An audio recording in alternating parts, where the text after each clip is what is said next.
é que ele exerce a sua atividade profissional sem vínculo empregatício, ou seja, ele trabalha por conta própria e com a assunção de seus próprios erros. Esse trabalho pode acontecer de forma eventual ou habitual, ou seja, ele depende do que o trabalhador resolve fazer. Ele caracteriza-se por poder trabalhar não só em uma, como em várias empresas, sem ter um emprego fixo, sabe? Isso pode ser uma empresa com fins lucrativos ou não, depende dele. Principais características: independência, por poder arcar com todas as consequências do seu trabalho, os riscos que ele corre e os problemas de acordo com o que acontece. Habilidades manuais, por dar criatividade a tudo que ele vai fazer na sua empresa, tanto no seu designer, entre outros. Habilidades intelectuais, facilidade de compreender as coisas e do ambiente e reagir de forma adequada com ela. E ele é um empregador em potencial, pois ele usa o seu potencial para si próprio. Ele não ajuda nenhuma empresa e ele ajuda a si mesmo. Vantagens dos trabalhadores autônomos são essas: faz seus próprios horários, autonomia na execução das tarefas, não precisa de se locomover até o trabalho todos os dias, pois pode trabalhar até dentro de casa, dependendo da atividade executada. Não está sobre as ordens de ninguém, os lucros da sua empresa são só seus e possibilidades de atender mais empresas e ampliar os ganhos. Vantagem, agora eu vou falar. Ausência da proteção da legislação trabalhista, maior responsabilidade e disciplina, não recebe um salário fixo, precisa pagar um plano de previdência, não tem direito ao seguro-desemprego, férias, 13º salário, FGTS, exige mais organização financeira e cuidado com o dinheiro e deve emitir nota fiscal e pagar os impostos sobre o valor que recebeu. Espécies de trabalhadores autônomos. Há duas espécies de trabalhadores autônomos. A primeira é prestadores de serviço de profissões não regulamentadas, como por exemplo encanador, digitador, pintor e faxineiro e pedreiro, e mais outras funções. A segunda é prestadores de serviço de profissões regulamentadas, como por exemplo advogado, médico, engenheiro, nutricionista, psicólogo e mais. No Brasil, 50% da força de trabalho possuem carteira assinada, ou seja, os outros 50% estão divididos em grupos, sendo eles trabalhando por conta própria, outros em cooperativas e outros trabalhando precaricamente, ou que também podemos se dizer economia informal.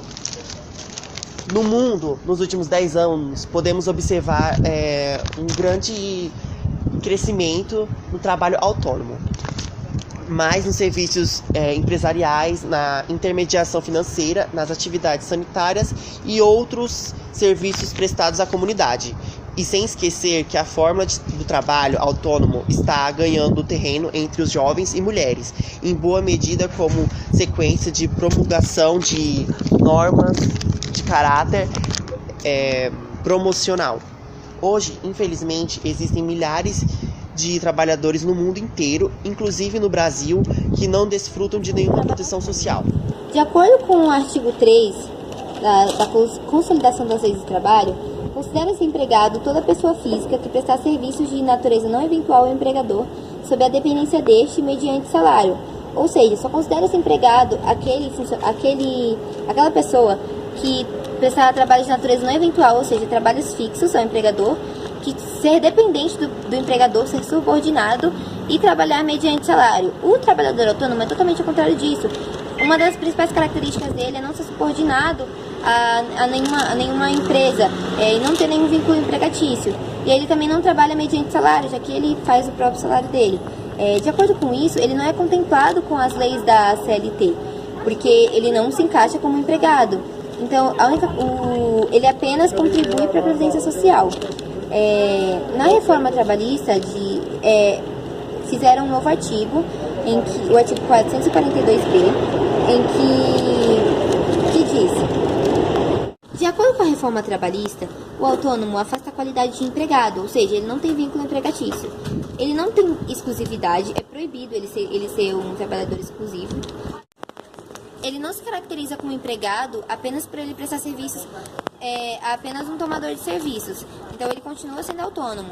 E ele pode prestar serviço de qualquer natureza a outros tomadores de serviços.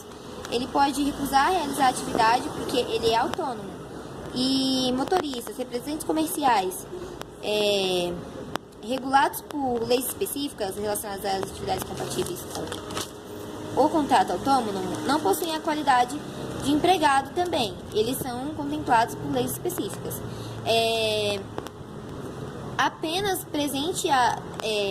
Apenas de acordo com a subordinação jurídica será reconhecido o vínculo empregatício. Então, caso o trabalhador autônomo venha a ser contratado, ele pode sim ser reconhecido como empregado, pode sim vir a ser reconhecido o vínculo empregatício, se o júri, se a lei concordar com tal. Essas são os requisitos para você fazer um contrato com um trabalhador autônomo. Você tem que estar dentro de algumas leis e saber também quais são os direitos do trabalhador autônomo. Agora aqui a gente tem algumas obrigações legais, alguns tributos que o trabalhador autônomo paga, como o ISS, o Imposto sobre o Serviço, se trata da retenção de um percentual a ser recolhido sobre o valor do serviço prestado. Tem o imposto de renda retido na fonte, que é todo serviço prestado sobre tributação do imposto de renda, dentro dos limites previstos pela legislação aplicada, cabendo ao Conselho efetuar a retenção, e o INSS, que é a contribuição previdenciária sobre remuneração do trabalhador autônomo, contribuinte individual. Então, é descontada da remuneração paga dele o crédito do trabalhador, o INSS.